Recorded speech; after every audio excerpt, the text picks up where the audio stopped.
but also suggesting maybe some of the government oversight has been part of this as well and has not really given the American people the full story. I was just pressing Robert Gibbs on that and basically saying, why haven't you gotten all the data from the company that a lot of environmentalists have been demanding about, not only air quality, but how many barrels of oil are really spilling out? A BP spokesman today said that it's probably more than the 5,000 barrels a day that the company's been saying for days now. And you know, this started with them saying 1,000 barrels a day, then it was up to 5,000. Now it's more than that, but they can't say exactly how much. Robert Gibbs told me, look, we're asking them to give us some data. I said, how tough is that to ask? He said, we're writing a letter. And I said, you know, the potential political problem for this White House is, Robert Gibbs has said previously, the Interior Secretary Ken Salazar said again on the morning shows today that they've got a boot on the throat of BP, trying to give the impression that this administration is all over the company for information, for cleaning up this spill. And when you say you're going to write a letter to them, that doesn't sound like a boot on the throat. It sounds like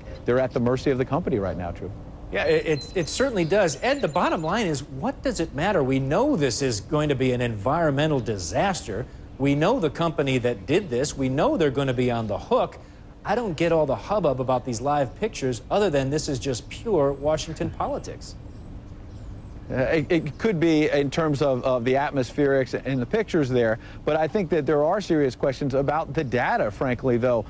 Sure, we know it's an environmental disaster, but how much of a disaster? I mean, you've got fishermen on the ground now saying that they're sneezing, they're coughing, they're vomiting, that they're having all kinds of effects, they believe, from the air quality, and yet the company hasn't been able to turn over exactly what is that air quality, how much damage has been done, and when they can't even answer how many barrels a day of oil are coming out, I think it does clearly raise some questions about, does the company really understand the magnitude of this? I mean, Anderson Cooper last night had one of the company officials on, was kind of grilling him about these details, but we also learned last night from Anderson that Tony Hayward, the CEO of BP, who at the beginning of all this said, I'm not leaving the United States until we get this cleaned up. He's now heading back to Europe, apparently, for a board meeting. Allegations he's also going to attend a birthday party.